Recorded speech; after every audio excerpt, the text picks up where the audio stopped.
వైద్యురాలిపై జరిగిన అఘాయిత్యాన్ని ఖండిస్తూ కరీంనగర్లో వైద్యులు ఆందోళన చేపట్టారు. వైద్య సేవలు నిలిపివేస్తూ పలు ప్రాంతాల్లో ధర్నాలు చేపడుతున్నారు. ఫాస్ట్ ట్రాక్ కోర్టు ద్వారా నిందితుడిని కఠినంగా శిక్షించాలని డిమాండ్ చేశారు.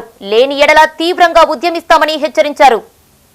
కరీంనగర్లోని కలెక్టరేట్ ఎదుట ఇండియన్ మెడికల్ అసోసియేషన్ ఆధ్వర్యంలో ధర్నా చేపట్టారు.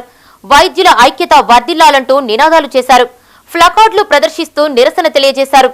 ఆగస్టు 9వ తేదీన పశ్చిమ బెంగాల్ కోల్కతాలో మహిళా డాక్టర్పై అత్యాచారం చేసి చంపడాన్ని తీవ్రంగా ఖండిస్తున్నామని వైద్యులు తెలిపారు. మెడికల్ సర్వీసెస్ నిలిపివేశామని, కేవలం ఎమర్జెన్సీ సేవలు కొనసాగిస్తున్నామని చెప్పారు. ఆసుపత్రిలో మహిళా అత్యాచారం జరిగిందంటే ప్రభుత్వానికి సిగ్గుచేటన్నారు. స్పెషల్ కోర్టు ద్వారా న్యాయ విచారణ జరిపించి కఠినంగా శిక్షించాలని కోరారు.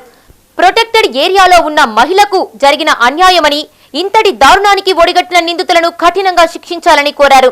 నిర్భయ చట్టం తీసుకువచ్చేందుకు తీవ్రంగా పోరాడారని, అంతకు మించి పోరాటం చేస్తామని తెలిపారు. డ్యూటీలో ఉన్న డాక్టర్పై రేప్ చేసి మర్డర్ చేయడాన్ని తీవ్రంగా ఖండిస్తున్నామని మహిళా డాక్టర్ అన్నారు. దేశంలో స్వాతంత్ర వేడుకలు జరుపుకుంటున్నామని, కానీ మహిళలకు మాత్రం స్వేచ్ఛ రాలేదని ఆవేదన వ్యక్తం చేశారు. ఈ కార్యక్రమంలో రాష్ట్ర ఐఎంఏ అధ్యక్షులు బిఎన్ రావు, జిల్లా ఐఎంఏ అధ్యక్షుడు రామ్ కిరణ్, వైద్యులు, మహిళా వైద్యులు తదితరులు పాల్గొన్నారు.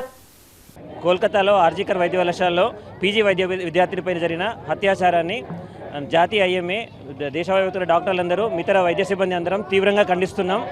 ఈ అమానుషమైన చర్యను పాల్పడ్డ వారు ఎవరైనా సరే, ఒక్కరైనా ఇద్దరైనా ఎంతమంది అయినా వాళ్ళని కఠినంగా శిక్షించాలని చెప్పేసి మేము డిమాండ్ చేస్తూ ఉన్నాం. అలాగే దేశంలో ఉన్న అన్ని వైద్య హాస్పిటల్స్ లోపల ఇమీడియట్గా రక్షణ కల్పించాలని చెప్పేసి ఐఎంఏ తరఫున డిమాండ్ చేస్తూ ఉన్నాం. RG Kar medical college Calcutta west బెంగాల్లో హాస్పిటల్లో ఒక మహిళా డాక్టర్, పీజీ డాక్టర్ హత్యకు గురై మన విషయం భారతదేశ వ్యాప్తంగా అందరికీ తెలిసిన విషయమే. ఈ జరిగిన అన్యాయాన్ని ఎదిరించడానికి దేశవ్యాప్తంగా ఇండియన్ మెడికల్ అసోసియేషన్, మా డాక్టర్స్ యొక్క యూనియన్ దేశవ్యాప్తంగా ఈరోజు సమ్మె చేస్తూ ఉన్నది. అన్ని మెడికల్ సర్వీసెస్ అన్నీ కూడా ఈరోజు ఆపేసి ఒక్క ఎమర్జెన్సీస్ మాత్రం ఈరోజు చూస్తూ ఉన్నారు.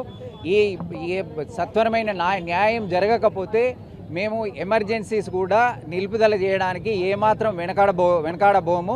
మన దేశం అంతా తెలిసిన విషయం ఏంటంటే, ఇప్పుడు మన కలకత్తాలో పీజీ డాక్టర్పై జరిగిన అత్యాచారం అది చాలా కిరాతకమైన చర్య. అసలు ఈ చర్యను మేమందరం కూడా తీవ్రంగా ఖండిస్తున్నాం. ఒక మహిళా డాక్టర్, డ్యూటీలో ఉన్న డాక్టర్పై ఇలా కిరాతకంగా రేప్ చేసి మర్డర్ చేయడం అనేది చాలా కిరాతకమైన చర్య.